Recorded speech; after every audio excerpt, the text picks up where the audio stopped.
अस्सलाम वालेकुम, आप देख रहे हैं अल-हिजाज़ टीवी HD। आइए नजर डालते हैं आज की अहम खबर पर।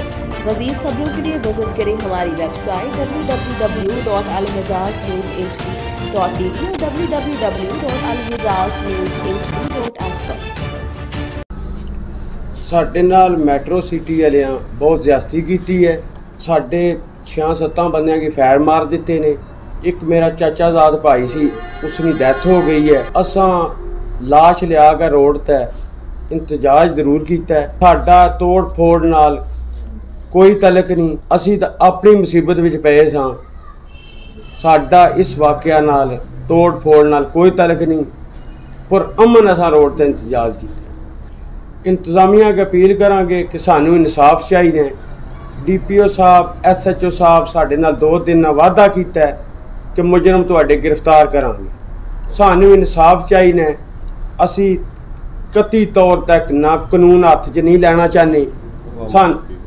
साडी वाम अगे अपील है, जितने ग्रावां ने उन्हां अगे अपील है कि पुर अमन रहो। असां कती तौर तक कानून हत्थ च नहीं लेना, सानू इंसाफ चाहिए। साडे नाल बहुत जुर्म और ज्यादती हुई है, सानू इंसाफ चाहिए। गार्ड मैट्रो सिटी ने गार्ड और जितना अमला इन्ना जाके मौके ते दिन दादनी ना कोई साडा वास्ता किसा गल है ना कुछ मौके ते इन्ना बंदे 7 की ना फैर मारे मौके ने पूरे पिंड के सामने। जिहड़ी माई है वो खतरे च है, दूसरे भी जेड़े अजे तक मुकम्मल ठीक नहीं। जिहड़ी सोशल मीडिया ते वीडियो वायरल कीती ने ये पुरानी है। साडा इस वकूए नाल उस जगह नाल कोई तलक नहीं, कोई वास्ता नहीं। वीडियो एक वायरल की गई है। राजा नाजम का मतलब एक जमीन दी है, उहदे राजा नाजम दिखाया गया कि राजा नाजम हाली हाथ उत्थे खड़ा सी। वो वीडियो भी इस चीज़ का सबूत है कि जी राजा नाजम जमीन दी है वो उस कोई इनकारी नहीं सी है। हाली हाथ उत्थे गया है, उहदे हाली हाथ होने का सबूत वीडियो में मौजूद है। जी मैट्रो सिटी वाले खुद वायरल की है। जोड़ा बंदा अगे अपनी जमीन दी दा हाली हाथ जाके कब्जा तुहानूं दिंदा पिया, कोई इशू नहीं बनाता पिया, उस तो वड्डी ज्यादती की हो सकती है। इन्हां दी वीडियो खुद सबूत अपना खुद पेश कर देन पे कि असीं जालम हाँ। इन्हां पिंड वालियां नाल दहशत फैलाने वास्ते उत्थे जाके सरेआम दिन दिहाड़े मासूम लोगों पर फायरिंग की है, जिन्हां दा किसी जमीन नाल इस नाल कोई तलक नहीं सी। जिहड़ी वीडियो च जमीन दिखाई गई है 13 कनाल, उस जमीन का कोई इशू नहीं सी है। बिला वजह पिंड में जाके इन्हें दहशत फैलाने वास्ते फायरिंग की है। उस फायरिंग में एक जान कीमती ज़ाया हुई है। माई जी इन्हों की अजीज़ ने माई साहब और शदीद जख्मी ने, मौत की कशमकश में, बाकी बंदे सीरीयस हालत में हॉस्पिटल में बैठे। उस तो बाद जो एहतजाज जो उत्ते शरपसंद अनासर ने जो उत्ते कारनामे अंजाम दिते हैं, वो कोई ऐसा बंदा नहीं सी है जो इन्हों के फेवर में सी। जो बंदे जोड़े काम ये किए हैं वो इन्होंने अगेंस्ट जाते हैं पे। असी ऐसे लोगों अपील करने कि किसी किस्म का ऐसा इंतशार ना फैलाओ जिस नाल कानून के रुकावट आवे किसी किस्म की। असां दी महकमाना कार्रवाई असी करना चाहते हैं।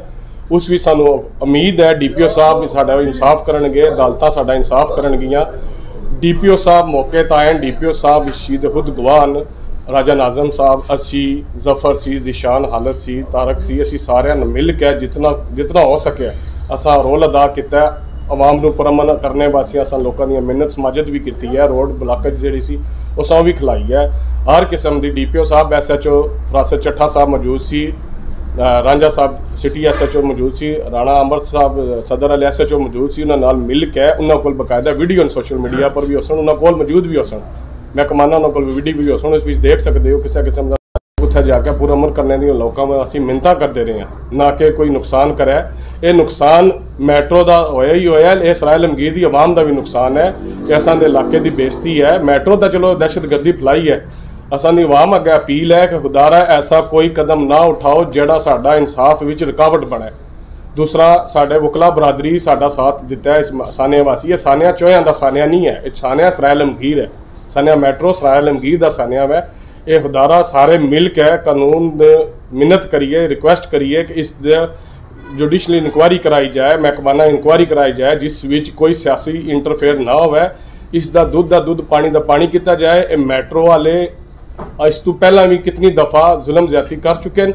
उदी कई दफ़ा 5 महीने पहला भी प्रेस कॉन्फ्रेंस नहीं हुई, थाने जाके एहतजाज भी किया गया, लाहौर प्रेस क्लब में जाकर भी एहतजाज किया गया, जिदा बदकिस्मती नाल किसी किस्म का कोई रद्द अमल नहीं दिता गया।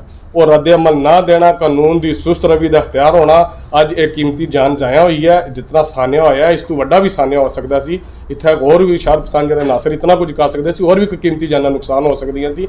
जिन्हां लोकां कीती है उन्हां दुश्मनी कीती है। इस सानिया नूं जिहड़ा सी जितना पस्से पर्दा कायक सी उन्होंने छुपाने वासी उल्टा नुकसान होया है। असां दी अपील है सारे लोगों का, साडा साथ दिओ, कानूनी तरीके नाल साथ दिओ, ठीक है। साढ़े वासी अदालतां साढ़े नाल चलो। वकला बरादरी जो स्ट्राइक की है सानिया वासी एक लीगल तरीका है उस ना के किया है। ताजर बरादरी हड़ताल की है, उन्होंने शुक्रिया अदा करने। असी सारे मिल के सानिया सराय आलमगीर समझ के, ना कि चोया समझ के, इसकी इंसाफ के तकाजे पूरे किए जान। जितना टाइम विच सारे मामलात क्लीयर नहीं होंगे, मैट्रो सोसाइटी बंद रहनी चाहिए है, ठीक है। मलक बिलाल जी जो कहते असा कि इस चीज़ का इलम नहीं है, सोसाइटी के मालक मलक बिलाल हरी जो उन्होंने इलम च नहीं सी है, उन्होंने काम बनता सी मीडिया तक अपने जितने उन्होंने वर्कर सी, जितने सिक्योरिटी गार्ड सी, प्रेस कॉन्फ्रेंस करन, लैंड प्रोवाइडर सी, जिहड़े दहशतगर्दी में मुलवस सी, उन्होंने सबा जाके कानून के कटहरे में खड़ा कर, ना कि दूसरे लोगों को थ्रैड करन। जो कुछ होना सी हो गया, खुदारा इस तो अगे मजीद ऐसा कोई कदम ना चुकया जाए कि सराय आलमगीर मैदान जंग बने। लोगों का राइट्स है, उन्होंने ज्यादती हुई है, उन्होंने पूरा मन एहतजाज किया। तुसीं सब समझते हो जिस बंदे की डेड बॉडी पई होवे वो कदे भी नहीं सोचने लगा मैं जाके कोई पैसे लुटा, मैं कोई मार कुटाई करा। वो तकरीब अपना रोना लाने लगे। असीं FIR वासी DPO साहब की मेहरबानी है, उन्हें विदन जो टाइम उन्हें दिता, उन्हें FIR दे दी। उस तो इलावा उन्हें टाइम लिया 2 दिन का। असीं जितने मुजरम से जितने असीं सारे गिरफ्तार करांगे। सानूं उम्मीद है इंशाअल्लाह ताला कानून अपने तकाजे पूरे करेगा। और अवाम अगर दोबारा अपील करने पे खुदारा पुरअमन रवो। सराय आलमगीर वास्ते इस सानिया दे मकतूलैन वासी उन्होंने इंसाफ वासी पुरअमन हो जो। इस किस्म की कोई गलती ना करो, कोई ज्यादती ना करो।